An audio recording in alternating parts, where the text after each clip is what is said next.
This show is part of the RetroZap.com podcast network.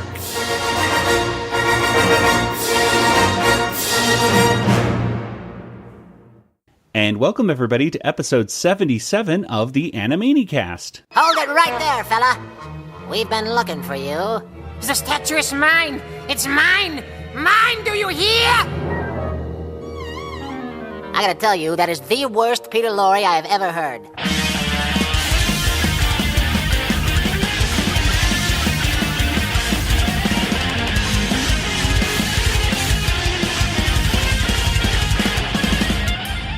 And welcome once again to the Animanicast. We are the only podcast out there that's dedicated to the animated television series, Animaniacs. And here we explore the series episode by episode, exploring all the cultural references and gags that we can find. And in the end, we give each episode a water tower rating. I am Joey, and joining me once again is my brother Nathan. No.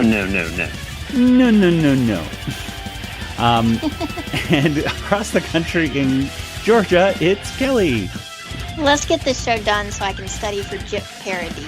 Yay! That's right. It's big news, everybody. Kelly, like I said to her online, the only thing she has to remember is that the question, who is Ralph Cramden? Because Kelly is going on to the audition stage for Jeopardy, right?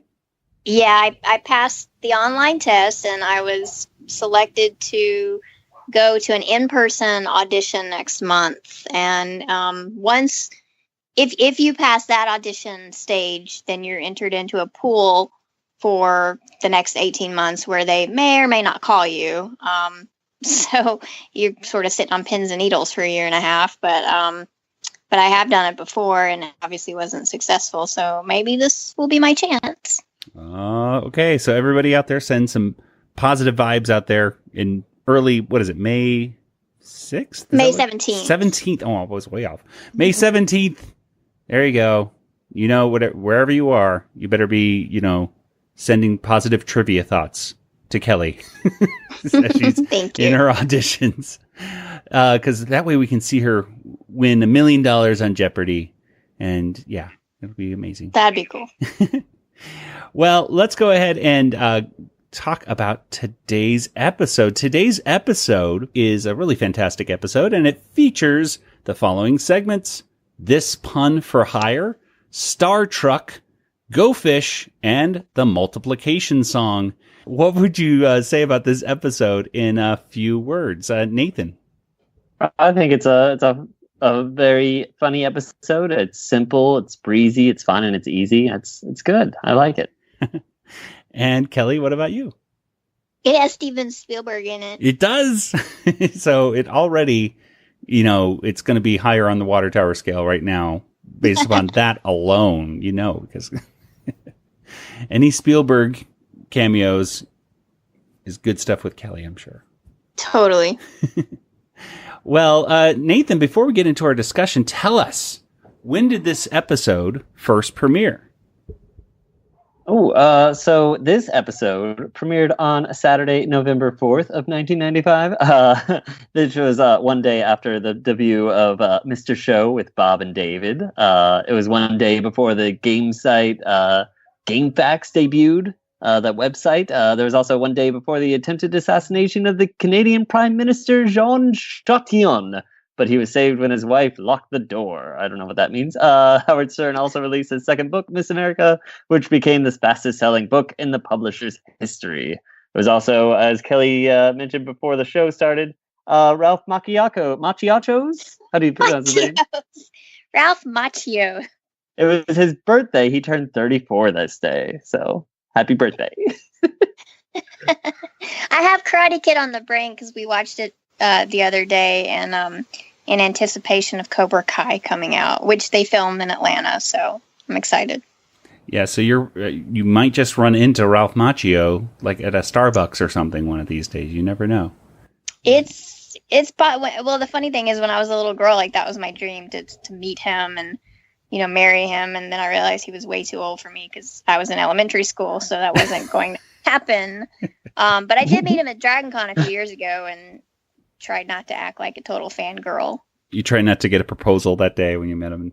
Well, he's already married. So. Okay. You didn't try. You weren't a home wrecker then. Okay, that's good. Nah. Well, guys, let's go ahead and get into today's discussion, because there are so many segments in this episode that we want to get into it and not make it a 2-hour episode, because I think, quite frankly, it could, because there's so much stuff to discuss. Before we do, Spielberg, for example, but it also had a really cool variant verse right at the beginning, which was Nova Caney. And it kind of looked like a Marathon Man or something like that, with Is It Safe going on, with Dr. Scratchansniff screaming with a Novocaine syringe close to him. And one of the first things I thought of, which predates the movie, but there was a Steve Martin movie called Novocaine, which I saw relatively recently. It was not one of Steve Martin's best films, but it's a dark comedy. Anyway. Novocaine, nice little variant verse. I don't know if you guys have anything to say about it, but it was there. Steve Martin's best film is the Muppet movie. Ah, yes. Sparkling Muscatel. Roxanne. I don't know. There's too many good movies from Steve Martin. Three Amigos. I can't. My brain always goes to Muppets if it's not going to Spielberg. So. Well, my dad and I, whenever we're at a family party, we always quote Steve Martin's line from the Muppet movie. You mad impetuous think it's champagne. Not exactly. Sparkling Muscatel, one of the finest wines of Idaho. Well, you may serve us now, please. Oh, may I? But anyway, and real quick, Kelly, you got to see. I'm shocked that you haven't seen Little Shop of Horrors, because I'm awful. I know you got it. I think it's on Netflix or Amazon Prime, one of those things. It's definitely. It's just one I've never. I don't know. I've just always missed it. Well, it's a Muppet sort of movie. Yeah. Well, directed by Frank Oz, who is awesome. Well, let's go ahead and get into our discussion right now of This Pun for Hire.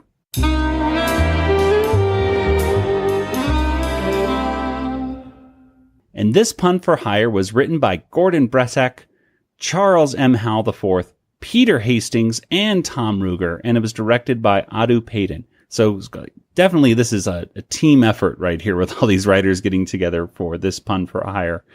And Kelly, tell us what happens here in This Pun for Hire.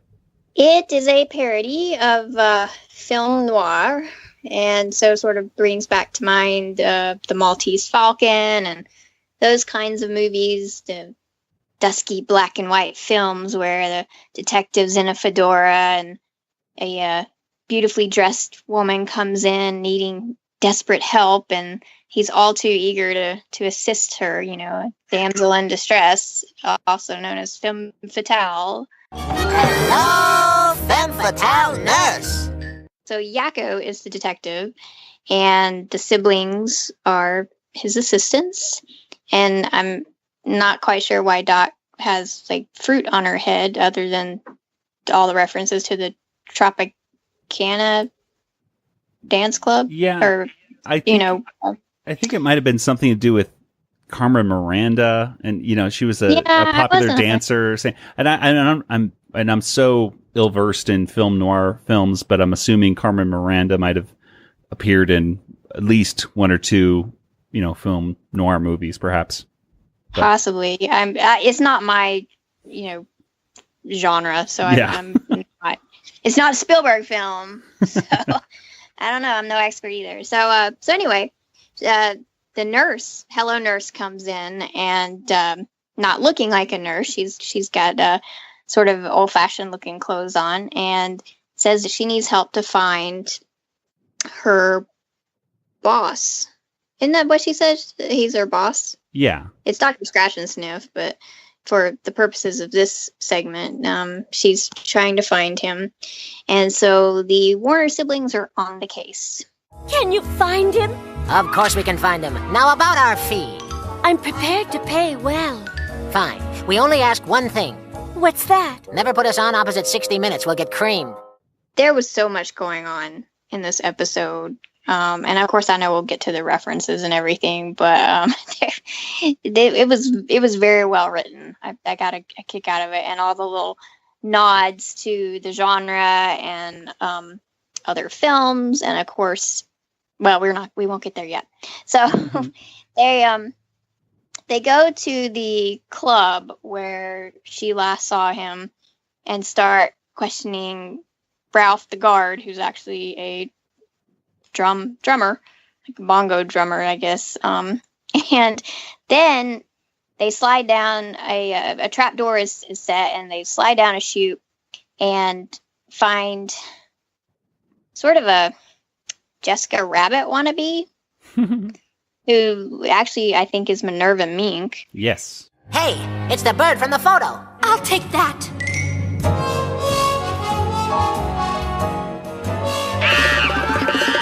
Hello, gorgeous mystery lady. Never mind that.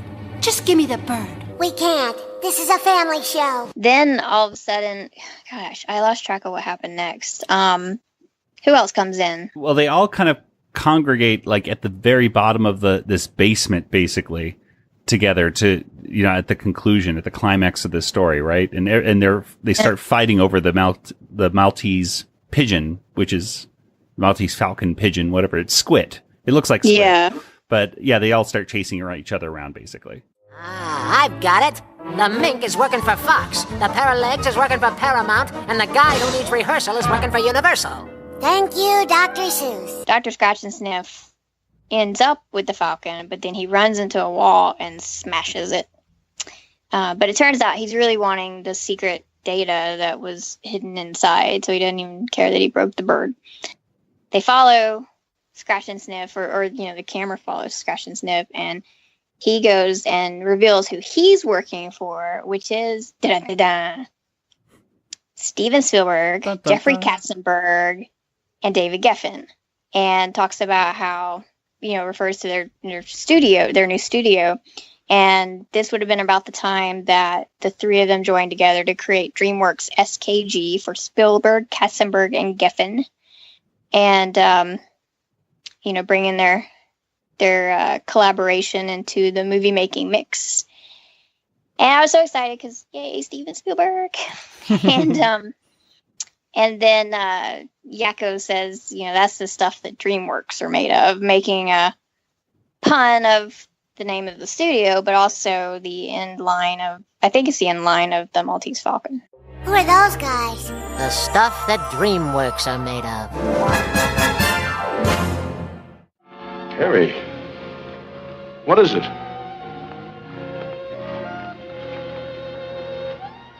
The stuff that dreams are made of. But yeah, it says it right in the title right there. Everything right here was like a pun in this. And it was zany. Like, I couldn't even keep trying to remember going back. And I just watched the episode right before we started recording. I was like, I can't even remember what all happened. People running around in the basement. Yeah, exactly. I watched it 3 times. And actually, I enjoyed it a little bit more just with the audio, actually, because I could catch a lot of the gags a little better. And I wasn't as distracted by the animation, which I thought at times it wasn't bad, but it just definitely wasn't the best. I really feel like this cartoon kind of suffered with the quality of the animation that was coming out. Spielberg could have looked better. Well, there are many different references to stuff. I mean, obviously the number one we've said was the Maltese Falcon, but Steven Spielberg. Dot does a cool little speaking of the words of gypsies, tramps, and thieves by talking about how she was born in a wagon of a traveling show. And so, sister, what's your story? Well, I was born in the wagon of a traveling show. My mama used to dance for the money they'd throw. Papa would do what it... Not you.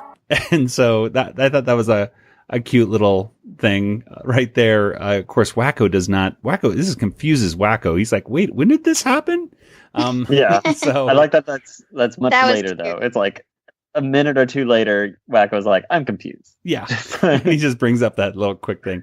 Bette Midler keeps jumping in every now and then to start singing songs, which I thought was nice. They kept telling her to go away. It's only one eye, but it's open. At one point, I think she's saying that she wants a foot-long hot dog and some lemonade, which I thought was just... it was very humorous seeing this Bette Midler character kept running into very random. Yes, very much. Of course, you know, Yakko gets slipped a Mickey Mouse. Oh, I forgot about that. That was hysterical. We were taking in the show when somebody tried to slip a Mickey in my drink. Nice try, bub, but I work for Warner's. There's of course they're bringing out the Groucho Marx of You Bet Your Life once again. With you say the secret word, or in this case, the nurse keeps getting the answer correct, and of course wins a date with Wacko. Numerous dates with Wacko. I thought they should have won a trip for one to the Rock of Gibraltar. Good answer. If I'm on Jeopardy and one of the questions is what is Isaac Newton, I'm gonna die. She's gonna just fall over laughing. Isaac Newt heavy? I'm sorry, that never stops being funny. There was, I'm just kind of going through the thing. Of course, one of my favorite quick cameos was an appearance by everyone's favorite superhero in red underwear, and that is Freakazoid. Excuse me, am I in the right place? And you are... Freakazoid. Oh, right. No, the Freakazoid set is down the hall, third door on the right, stage 12. Blah, blah, blah. I think that it may have changed. Thanks. This is a zany episode. And now, back to our story. Which, Kelly, I know you're not versed at all in Freakazoid stuff, so... It pains me. It's like you're missing out on so much. I'm sorry. I don't know. I must have been in school or something, and I just never caught up on it. It's not your fault. I mean, Freakazoid was just it was a really hard show to actually find. It not only because it was on the WB, but they kept changing the time, and they ended up putting it like at 7:00 in the morning on a Saturday, and it's like sounds like how they treated the Young Indiana Jones Chronicles. Exactly. I mean, it was one time when they moved it to Saturday. George Lucas said that they moved it to the black hole of Saturday night, and that killed it. Mm-hmm. Yeah, jerk. And that's got to be just the worst feeling when you know like your show is doomed, and yet it's just slowly dying on TV. Oh well. Dr. Scratchansniff does a Peter Lorre impression, which oh yeah, when he did it, I thought that sounds like Peter Lorre, and then I thought it was funny. Like that's the worst impression of Peter Lorre I've ever heard. Yeah, I really liked everybody how it was like they were in a movie. You know, everybody was playing a part. You know, in this detective film, and they kept basically saying stop, you're terrible at your lines and things like that. Just breaking the fourth wall constantly. It was really good. Here they are, all the great cartoon ideas you'll need for your new studio. We don't want them. You see, we have our own, brilliant ideas. Art, or life imitated art in this case, because DreamWorks' first cartoon was, at least I believe, their first film cartoon was the movie Ants with a Z. Jeffrey Katzenberg left Disney and told them, like, okay, let's come up with ideas for movies to make. And he said, well, there's this movie that they're making over at Disney right now about ants, Bug's Life. And he said, let's do something like that. So the movie Ants, I believe, came out, if not right before, it came out right after A Bug's Life. It does not hold up. Z was just another face in the crowd until the day she came into his life. Hi, want to dance? Absolutely. What on earth are you doing? Why does everybody have to dance the same way? That's completely boring. It's no fun. It's super common for movies to come out with very similar movies at the same time because Dante's Peak came out about the same time as some other volcano movie. Yeah. Armageddon came out about the same time as, was it Deep Impact? Yeah, yeah. There was Red Planet and Mission to Mars came out the same time. Yeah, and so you really get kind of this idea with at the end of this episode how the writers were really commenting, they saw this kind of back and forth stealing of ideas with the different studios. And I guess really what it really comes down to is how cool that was that they were able to get that, written in and everything. So, and also Dr. Scratchansniff looked a lot like Judge Doom, in my opinion. Oh yeah. He really, really did. I can see that. Yeah. he reminded me of the bad guy in Indiana Jones too, in his outfit. Yep. That's his name. He's a melting Nazi. Totally. They have a candle that it melts and then it looks like it's his face and then you melt it and then it's like his face melting at the end of the movie. And surprisingly, I don't own it. Probably because I would have to face the conundrum of do I burn it or do I not burn it? I used to have the first nightmares I really remember as a kid have to deal with Indiana Jones and Tote specifically. I thought that Tote I had nightmares of Tote coming in and stealing my parents or something like that, and locking me up in a room or something like that. That guy was he creeped me out. I loved him. Yeah. My mom would be like, I can't believe you're watching the end of this movie. It's yucky. And I was like, oh, it's so cool. It's melting Nazis. Well, guys, let's talk about any of our favorite. That was, pretty much all the references I could find. But Nathan, let's go with you because what were some of your favorite moments in this first cartoon? Oh boy, it's a lot of fun. I liked Ralph was funny reading the script the whole time. By gad, sir. I'm a guy who likes talking to a guy who likes to talk to a guy what plays the bongos that likes to talk. Whew. Have you got issues? The nurse's Hello Nurse's catchphrase that she has now is very good. She gets to say that lots of times, which is fun. No. She said it. She said it at least once or twice on previous episodes. I think she said it in oh gosh, what was the one where they were waiting for Dr. Scratchansniff? It was Variety Speak. Variety Speak. I think she says no, and it really was funny. Have her say it over and over again. No. It's a great line. The Yakko talking about being politically correct, calling sisters or whatever, that's before people were woke or whatever. All He-Man detectives call women sister in the politically unaware decades preceding women's liberation.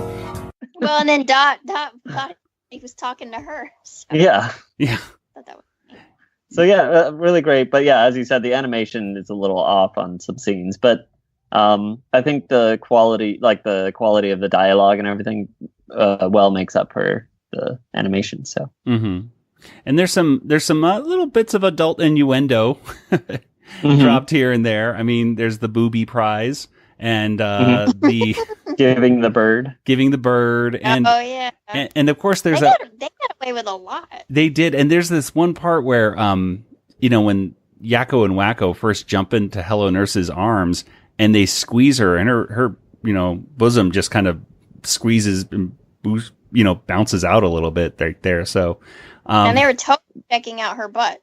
Oh yeah, for the being tailed part. Yeah. Yeah. So yeah, there was a lot of things, but again, it's just oh gosh, it really pains me when the animation is not as good as we're used to seeing, especially in an episode that's written this well. If you just listen to it, it's great. And there's a few moments where the Warners look exactly the way they should, but there's other moments where you're like, ooh, they look off, but whatever. Anyway, that's about it for that one. I mean, I think it's kind of cool. I mean, obviously Tom Ruegger has a big affinity for the Maltese Falcon. I believe when we talked to Nathan Ruegger and his brothers Luke and Cody, Nathan had said that one of the first movies that he remembers seeing with his father was the Maltese Falcon. He saw that at a young age, and then seeing oh, okay, this is kind of shades of gray of characters. It's not always. The good guys aren't always the best guy in the world, and just the very fact that they pulled a film noir movie to parody is commendable. I think it's always nice when they do that stuff just to make kids question, okay, what am I seeing? Would you do that no thing again? No. I love that. I guess let's go ahead and move on to our next segment, which is called Star Truck. Hello, listener. This is Jess Harnell, the voice of Wacko on Animaniacs, and you're listening to Animanicast, which is the best thing you could possibly listen to, especially if you're not wearing pants. I'd love to go on talking to you, but I can't because I've got a potty emergency. See you later.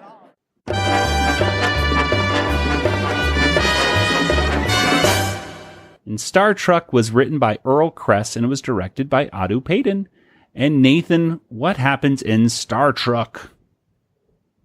All right. Well, the year is 2995, and Animaniacs, the Warners, are in space. To be specific, it's Star Trek, basically. I think they got zapped into the actual TV show or something. They never really quite explain it, but somehow they know all the characters already, and the characters don't know that they're part of a TV show.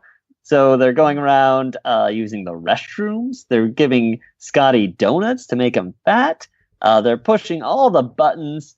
And then they even causing Spock to kind of turn into a Warner by saying kind of Warner catchphrases.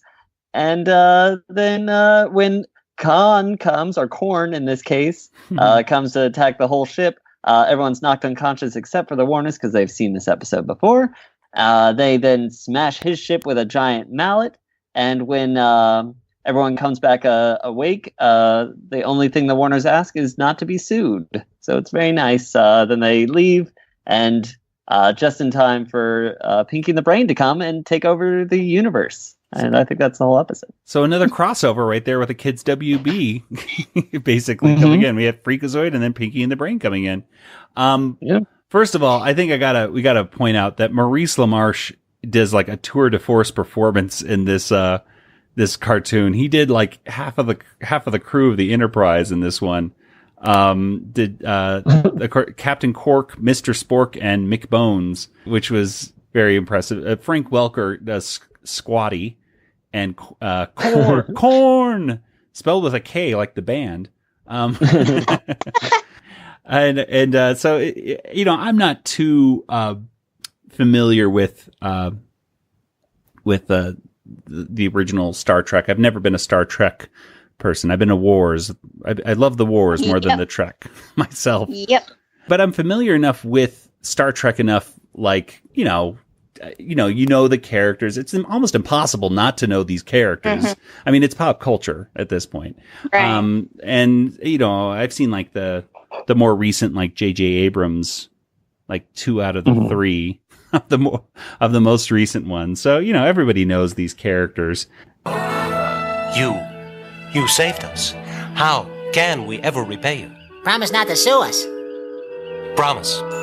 Captain Kirk holds up a little tub and he says promise, and on the container it says prom-is, ISS. And I was like, what is that? And apparently William Shatner used to do commercials for a margarine called Promise Margarine back in the 1970s. So there you go. Cholesterol levels of many Americans are too high, but for a group of people in New Jersey, cholesterol went down. They joined in a total dietary program to reduce cholesterol. Less fats, lean meats, egg and cheese substitutes, and highly polyunsaturated foods, including Promise Margarine. Promise is highly polyunsaturated. The results? Their average cholesterol level went down. Down significantly. And Promise tastes like butter. Promise.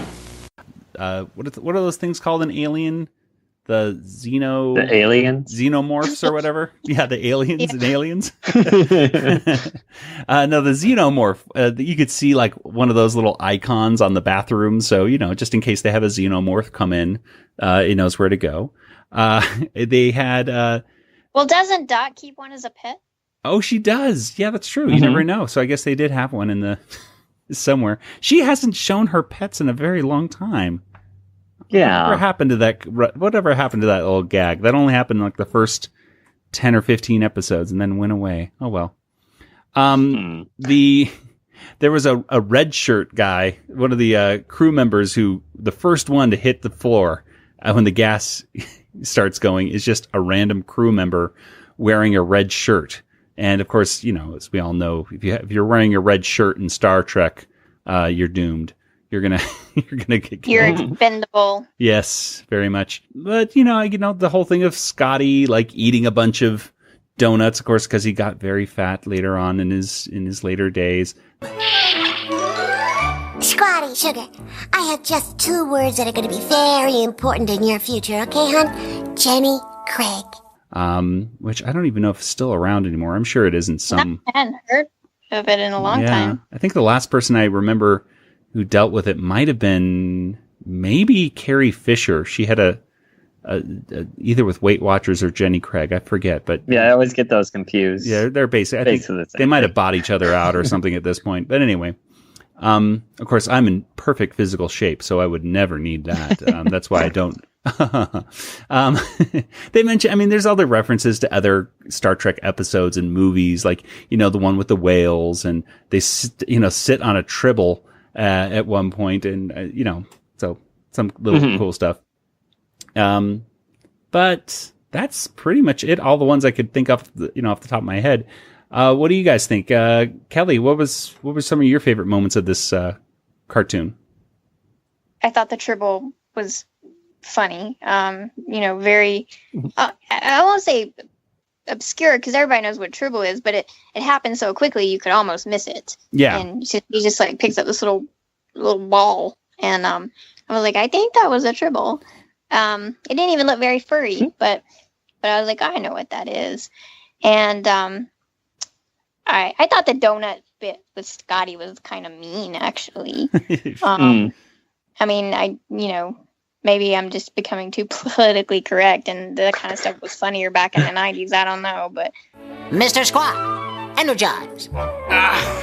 They gonna reach. I was like, aw, that's kind of mean, but... Did they do a similar joke, Nathan, like on The Simpsons with The Simpsons did the same joke of I can't reach the button. I think that was like even before this one, like in 92 or something. Yeah. Again with the Klingons. Mr. Scott, give me full power. It's no good, Captain. I cannot reach the control panel.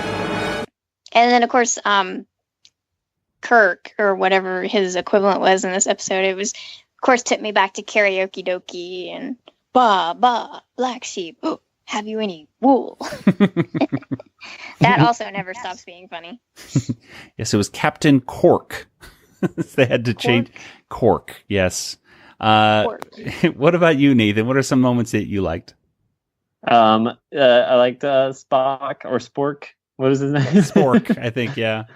Yeah. It was funny saying hello, nurse, and Fabu, Captain. Fabu, Captain. Just cute. And yeah, just lots of fun little Star Trek references. Korn. I've seen Wrath of Khan, so that was fun to see him, how he looks just like the movie. Like I saw that one as a kid, and all I could ever remember was like something weird and creepy went into his ear. Yeah, that's at the very beginning. I was like, oh no, that's all I took from that movie. And I was like, it's the guy from Fantasy Islands, so I knew that. Ricardo Montalban. I know him from Freakazoid, of course. From Freakazoid, yes. Later Gutierrez on Freakazoid. Yeah, Ricardo Montalban actually voiced a character there on Freakazoid, Kelly, by the way. Yes, it's true. Oh. Yeah. A major, they main villain. talk about it at Freakacon. Yeah, yeah.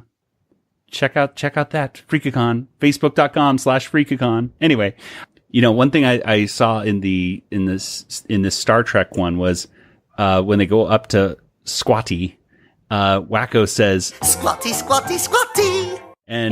And of course that was like the potty emergency kind of line. Potty, potty, potty, potty, potty, potty, potty, potty. That was like, okay, that's cute. Potty emergency is such a huge episode of Animaniacs that most fans would get that, I'm sure. I would hope so. Yes. Okay, well, let's go You're ahead. not a true fan if you don't. Exactly. Yes.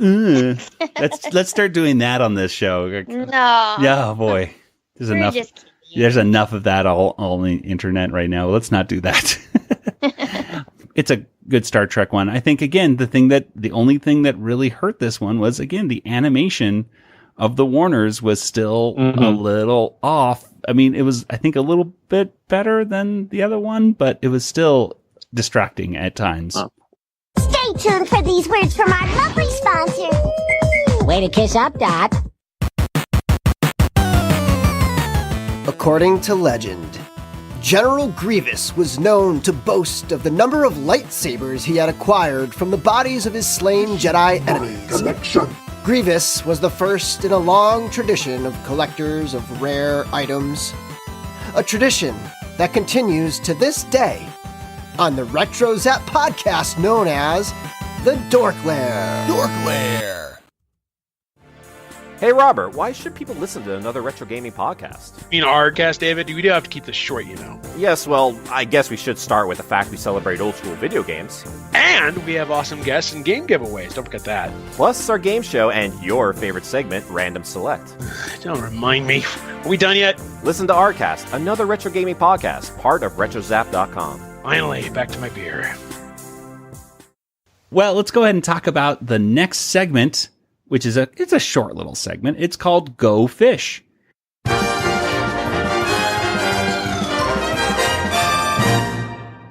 And Go Fish was written by Paul Rugg, and it was directed by Otto Payton. He directed almost every segment on this episode, on this cartoon episode today. Anyway, the synopsis of this is basically Wacko is playing Go Fish in the water tower with a very difficult opponent because the other person playing with him is himself. So Wacko, I think we've all known this for a while, has mental issues.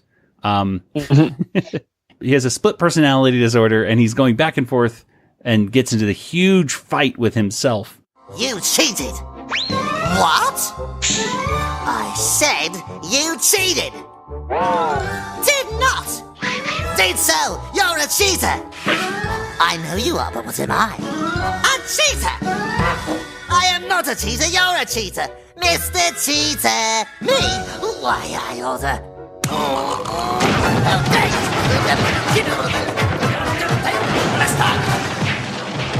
Ward, I'm worried about the beaver. He eventually gets out of the cloud of dust, which is still going on behind him, this is probably my favorite part. Gets out of the cloud of dust, hits the cloud of dust, and of course ends up hitting himself on the head when the cloud of dust goes away. And, that's pretty much it. I think he apologizes to himself, and then they say, let's play a different game. What game do you want to play? War. And ha ha ha. That's the end of that short little segment. I don't know. What do you guys... I mean, the only cultural reference I could really think on this one was one to Leave It to Beaver. I don't know. I didn't really watch Leave It to Beaver too much as a kid. It was on Nickelodeon, but even it was more of one of the more boring shows, in my opinion. I like Dennis the Menace and Mr. Ed and stuff, not, Leave It to Beaver. That's just me. What do you guys think? I liked Leave It to Beaver better than Mr. Ed. Oh, well, I don't know. I don't know why I like Mr. Ed more. Maybe it was more like the original. Mr. Ed is like the plot of it was like Alf, like the original Alf. Like, come on in here and the horse will talk. And, he won't talk around other people. Maybe it was like Michigan J. Frog, but with a horse, actually. Now that I think about it. Anyway, what do you guys think? What are some of your favorite moments of this brief cartoon? I really liked how he would wait till the last second to dodge the cannonballs that he tries to shoot at himself, which is cute. And then hitting himself on top of the head with a mallet was very funny. So yeah. Kelly, what about you? It kind of took me back to when I was a kid and I would play a lot of games by myself, and I'd set up the Monopoly board and kind of move to each side of it and buy property for myself, which is really sad when you think about it, because I have 3 siblings and they just never wanted to play board games or anything with me. So chess I'd play by myself, and Monopoly, and it was great when I got a Nintendo and you could play Monopoly against a computer component. Oh, yeah. that opened up my world. I had that game on Nintendo. I still have it somewhere. Yeah, I have like a version for the Wii or something like that. The best thing about those is that you don't have to worry about putting the pieces away afterwards. You're like, I'm done. Oh, no. Yeah, I used to do the same thing, Kelly, but it would like, I'd have like, and even though I have, 3 other brothers and a sister at the time, I was just like, I'd have my Fisher-Price tape recorder and I would do my own little radio shows and I would go back and forth between different characters. And at one point, my mom, when I was done doing my little interview with some surfer dude or whatever it was, my mom said, I was wondering who was in the room with you because she just overheard me talking back and forth with somebody. So I guess I had something very almost exactly the same as Wacko in this regard in actually physically talking to myself. Nathan, what about anything else with you, Nathan? No, very much like playing games by yourself at home. I'll play Dominion by myself sometimes, and it's fun, which is another card game. So well, yeah, certain games like you can play by yourself. I used to play War actually by myself because it's just chance. It doesn't matter, who it is. So yeah, I would actually play some certain games by myself, like War and stuff like that. It's just, I guess it's just what kids do. Even if you're not you're the only sibling, if your siblings don't want to play with you, well, this is what you got to do. Well, let's go ahead and get to the next little segment. Right now we have a quick Randy Beeman segment.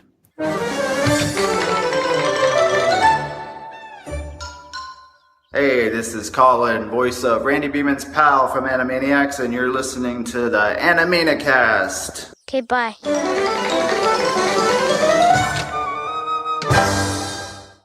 And in this one, Randy Beeman talks about the time where Randy Beeman faked getting really hurt.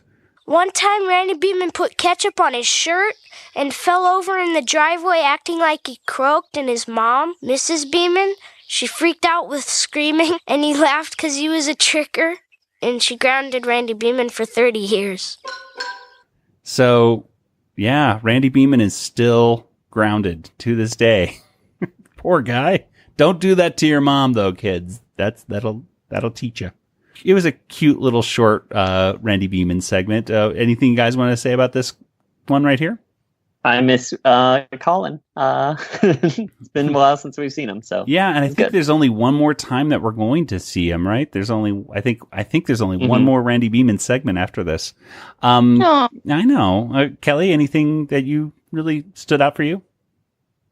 No, I just thought it was funny. Yeah, it's just it's cute. You can't. This was one of the better ones too, I thought. I'm pretty sure that I probably put ketchup on myself and pretended to be bleeding as a child. No, I don't know, Nathan, if this, I don't know if I just did this to our brother Nick or if I did it to you as well, but in high school, I was like obsessed with trying to like do black and white pictures and stuff. And I heard that like in old black and white films, they used to use chocolate syrup for blood. So I would like experiment and like put chocolate syrup all over my, like I'd say to like Nick or Nathan, like lay on the floor. I'm going to put chocolate syrup over your face. And I have these pictures somewhere. Maybe it's Nick. I have like chocolate syrup like coming out of his mouth or something, like he's dead on the ground.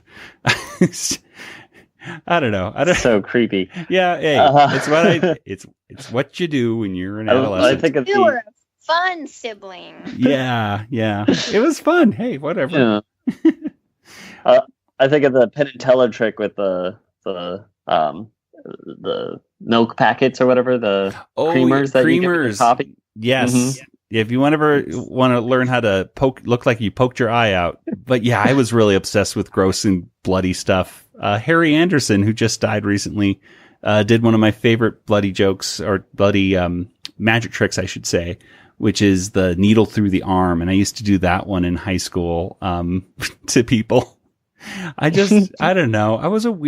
I still am weird, but I was a very weird high school kid. And I liked gross stuff like that.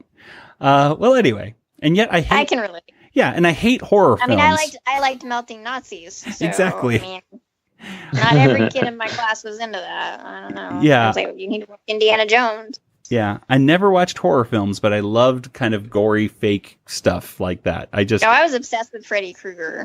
See, I don't know. Anyway. Well, let's go ahead and get to our last segment right now, which is called Multiplication. This is Randy Rogel, and you are listening to the Animanicast.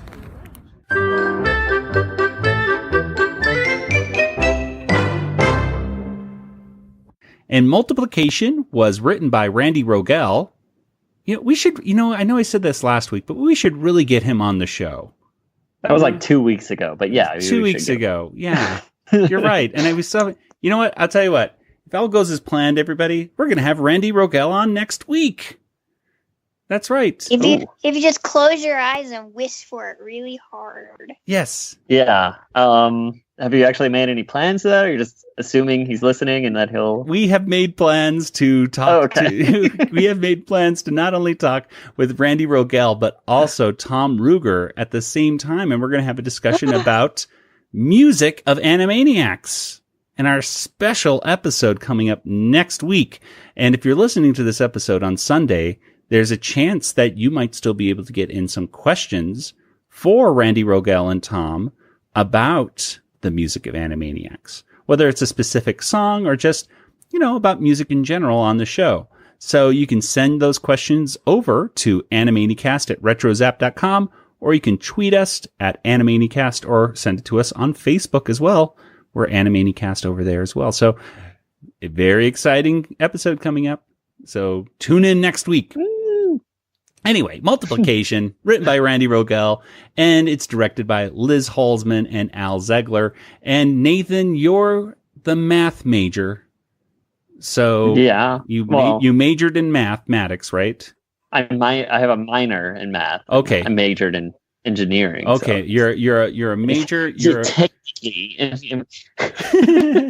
Well, you still know more about mathematics than I do, so you get to talk about this one. What happens here in Multiplication? All right, well, the Warners are back in school, and they're being taught by none other than Miss Flamille. She's teaching them all about math, asking Wacko why what happened when an apple fell on Isaac Newton's head, or Dot what happens if 5 cookies are taken from her 10 cookies. And she asks Yakko to perform some multiplication on the board. She wants them to multiply 47 times 83, which sounds like a song cue to me, says Yakko, and he starts singing the multiplication song. If you don't already know multiplication, you're not going to understand this at all. Even if you do know multiplication, you probably won't understand this at all. No, it's they try to make it sound kind of confusing, but if you pay close attention, you may understand it. 7 times 3 is 21, which, as you know, is just 2 tens plus 1, and so we put the 1 right here, and we carry the 2 1 left to the top of the tens place right next door, and we put it on top of the number 4, which is really 4 tens that we multiply, times 3 in the ones place, and that's why we now have 12, which we add to the 2 that we carried to get 14. See how easy that was? Oh, it's multiplication, it's math education. Hey, Albert Einstein said that it's so easy to do. It's simple, it's breezy, it's fun and it's easy. Just buy a calculator, you can multiply too. The answer is 3,901. So you can also just get a calculator and figure it out later. So there you go. Yes, and as I found out in college, you need a calculator. There's no. When I got into calculus, it was just we're past the point right now where you have to put your calculators away and do this in your head or write it out. You need the calculator to help you along. They don't even care about the number. They're and it's 47 times 83. Whatever. It doesn't matter what that number is. It's more can you get to that point where, that it's just 47 times 83. And then, so it's all the other work is the actual work. It's the thinking.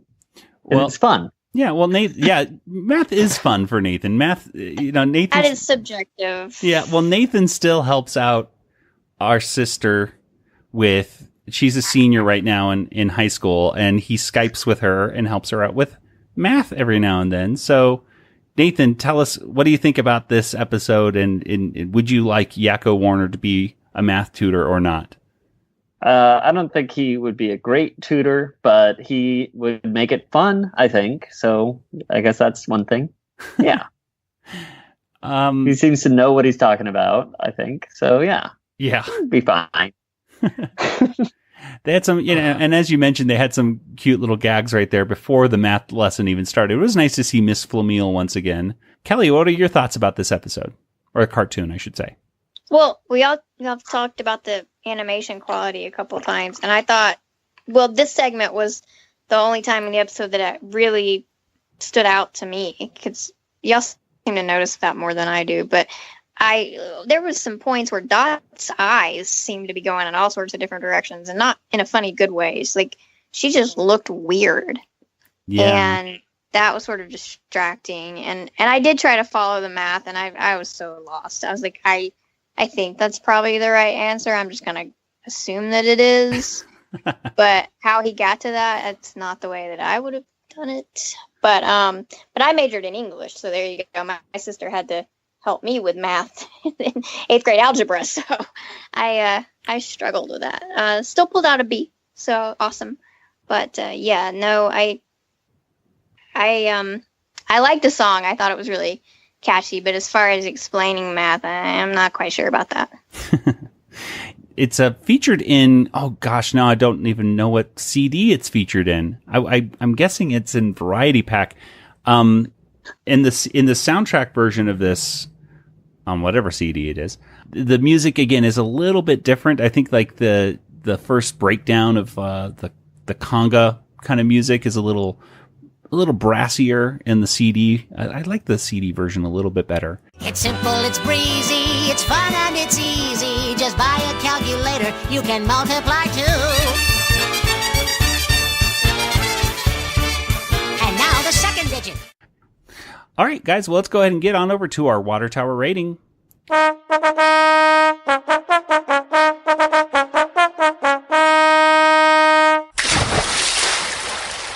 What do you guys think? Out of 5 possible water towers, how many water towers would you give today's episode? Nathan, let's start with you. I'm going to say 4.5, I think. I'm not going to degrade it too much for the animation, I could bring it down lower, but I'm going to say 4.5 because it's overall just really good episode. And yeah, just I wish the animation was better. All right. Yeah, I'm going to basically say everything that you just said, 4.5, and I totally agree with every single thing you just said. Kelly, what about you? I thought about going 4.5 because of the animation, but no.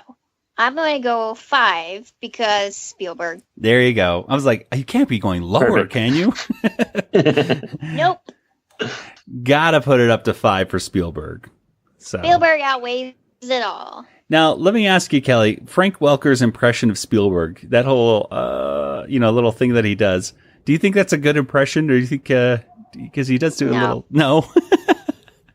I mean, yeah, you obviously know who he's impersonating, and because it looks like Spielberg too, or at least a much younger Spielberg, because he doesn't look quite like that now. But I don't think Spielberg really stutters and speaks like that. I mean, I've seen him in enough interviews and things. He's pretty well spoken, but I don't know.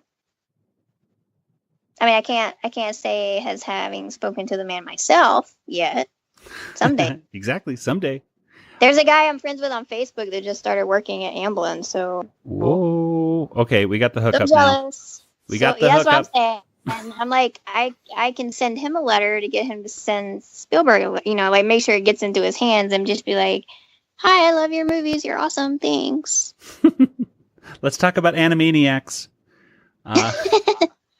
No, that'll be the reboot. Yeah, I've got some ideas. Yeah, exactly. I got some good ideas. We don't want them. You see, we have our own, brilliant ideas.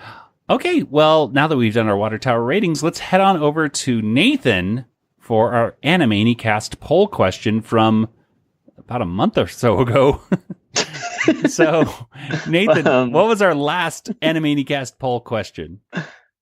Oh, when we were young. It was, which of these is the best variant verse? And the choices were hydroplany, penny laney, no pain, no gainy, and that's not me not thinking of one. The actual choice was okay. Hydroplany got 10, penny laney got 16%, no pain, no gainy had 17%, and the winner was with 57%.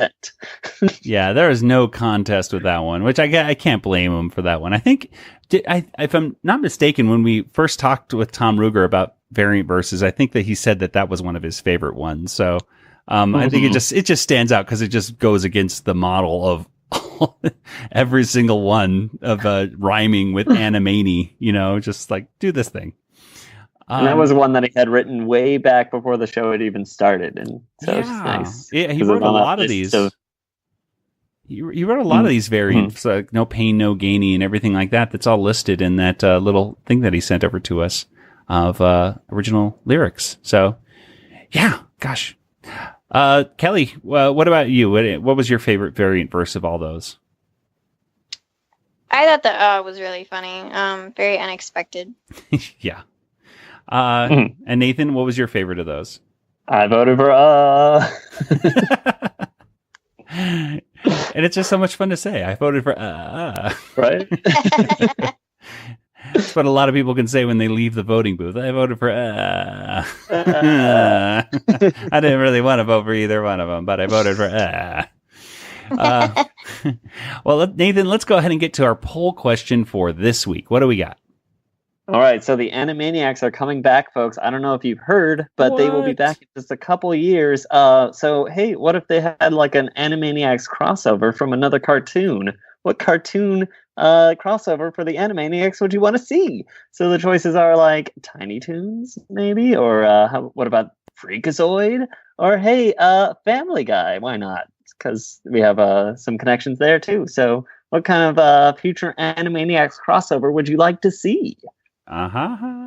Well, that is a very interesting question. I don't know if many people will vote for a Family Guy, but You didn't give Spielberg as an option. Spielberg. And oh yeah, let's put Spielberg in there too. Yeah, I like that. We'll have that as a fourth option. Fourth option is put Spielberg in.